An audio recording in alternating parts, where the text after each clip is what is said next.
What's up, everybody? I'm Amara. This is Amara's Logic. Got a new video for you today. NBA Finals, Game 4.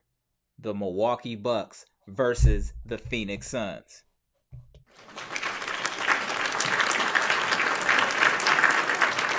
Fear the deer. Let's go, Bucks. Game 4 of the NBA Finals. The Bucks look to tie up this series and win both home games. You know how we do. Comment, like, subscribe, share the video. Let's discuss what your point of view is in the comment section. And what do we do first? We always check the plus minus. Let us know who won the game and why. So let's get into it. So this game was kind of crazy before we get into the plus minus because the Bucks came out very lethargic, in my opinion, in the first quarter. We were taking a lot of bad shots, just not playing smart basketball and not playing to our strengths, in my opinion. Even with that being said, we played great defense, I felt like, throughout this game and in the first quarter to keep us hanging around because we weren't playing well early. So defense kept us hanging around. And what I mean by that was turnovers and offensive rebounds and things of that nature kept us in the game because in the first quarter we shot like 30%. Like we were just shooting horribly. But our defense really played well, especially Drew Holiday. He played really well on defense, in my opinion. He didn't do a lot on offense, but defensively I feel like he was really stout. So let's get into it. So Jay Crowder was 3 of 10, 3 of 9 shooting threes, 6 of 7, 15 points and -5. 15 points for Jay Crowder is way too much. He got too many open looks again in this game, and the same things have been happening, right? So learn when to switch and to stay on your man, Milwaukee Bucks. That was the problem why he's getting open. That's continued to be a problem this throughout the playoff. Knowing when to switch and when to just stay on your man. There has to be some parameters or rules for them to go by to get this situated because we always allow one person to get hot. I don't know what that is or hit multiple threes because we're playing stupid defense from time to time. So we definitely need to tighten that up. He was -5. Mikal Bridges, 7 points. His other stats nobody cares. -3. DeAndre Ayton, we really subdued him on the offensive side. He did have 17 rebounds, but those were all defensive and only one offensive rebound. -7. We held him to 6 points. And one of the biggest differences in this game was the play of Chris Paul. Chris Paul was only 5 of 13. He was 0 for 2 from 3. He only had 7 assists, but had 5 turnovers, which is very Chris Paul-like, which really helped us because we scored a lot of points off of turnovers to kind of keep us in this game, even though we were shooting horribly. So us keeping Chris Paul to just 10 points and causing 5 turnovers is awesome. Now, what really helped the Suns and was their complete offense, as you can see by the people in double figures. Cam Johnson played solid, -9, even though he had 10 points. Torrey Craig was the only person positive at +4. Or Devin Booker, you can see he's at 0, so I guess that would be positive as well. Devin Booker went off. He was 3 of 14 last game. He definitely wasn't playing like that this game. He was on fire the whole game, and especially in the second half. He went off. Devin Booker put on a clinic, but you know what? It wasn't enough. It wasn't enough. Nice try, bro. You thought it was enough, but instead,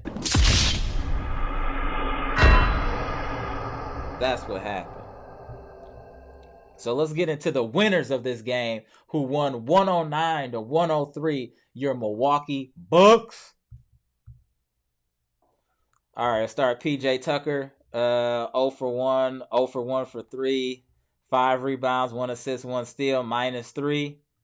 Giannis played a very controlled game, 11 of 19, 0 for 2 from 3, 4 of 8 from the line, which is still shaky. He did have 14 rebounds, 8 assists, 3 steals, 2 blocks, and had a +3 with 26. What I will say about Giannis was very patient in this game because they did start to achieve a wall against Giannis, and made it hard for him to get into the paint and dominate like he did earlier in the series. So he was able to be great at distributing the ball and be smart as far as when he was taking shots and what he was doing. I don't want him to be too passive, but I appreciate what he was doing, letting the game come to him and letting the others, as they say, have more input in the game and try to get them going early before he started to kick in.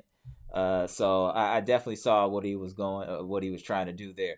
And Chris Middleton, the man of the hour, 15 of 33, 3 of 8 from the 3-point line, 7 of 8, 6 rebounds, 4 assists, 2 steals, only 1 turnover, plus 10, 40 points. Chris Middleton was amazing in the second half. He had a solid first half. In the second half, Chris Middleton was amazing, especially down the stretch in the fourth quarter. He scored like 12 straight points for the Bucks to really seal this game and propel us to this victory, alongside with Giannis making one of the most spectacular finals blocks you'll ever see, blocking DeAndre Ayton on a lob, no less, to keep them from tying the game. And that is kind of like how we took control, and then Middleton was able to sink free throws late to get us the win. This was a great win for the Bucks, not just because it's at home, but how they won. They didn't play their best basketball.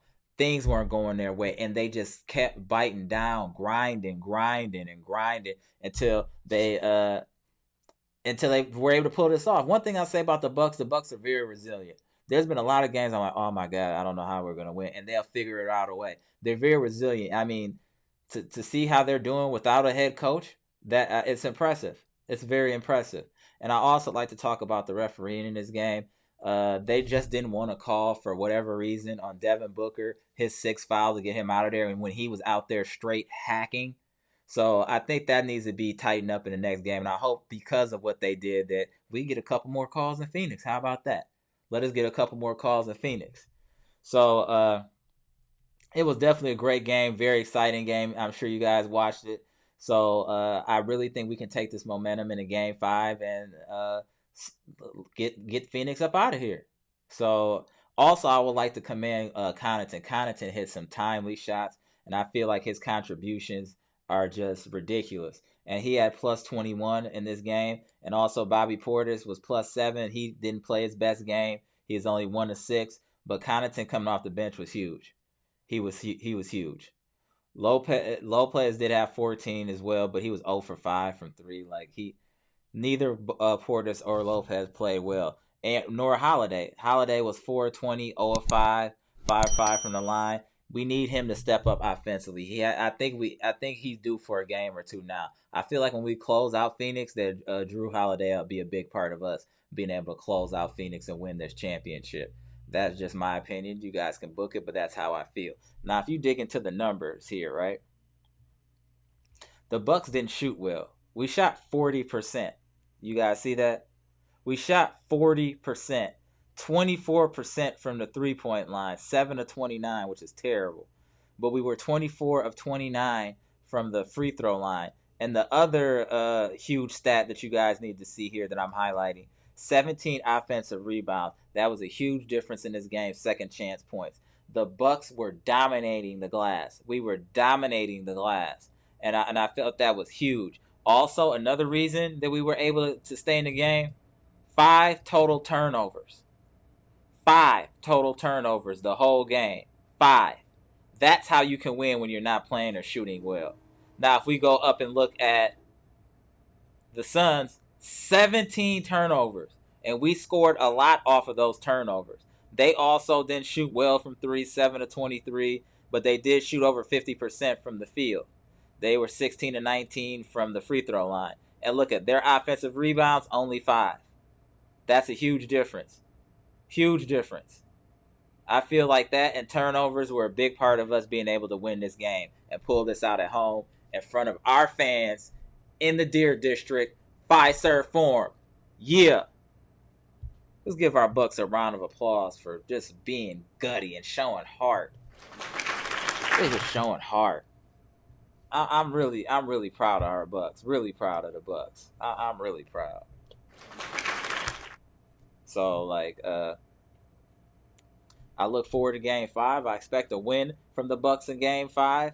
I expect the Bucks to gentleman sweep them at this point. We have the talent, we have the team. I feel that we should be able to take this momentum into Phoenix and get the job done. So I'm excited. Bucks win this game 109-103. Game 4. This series is now tied 2-2. Let's get it. Let's get it, Milwaukee. Let's give them enough energy on the road to go ahead and close this out on the road so they can come home and we can celebrate. I'm Amara. This is Amara's Logic. This is my recap and a reaction to Game 4 of the NBA Finals, the Milwaukee Bucks versus Phoenix Suns, where your Milwaukee Bucks were victorious, 109-103, to tie up this series and get steps closer to a finals win. Let's get it, Milwaukee. Comment, like, subscribe, share my damn videos. Go.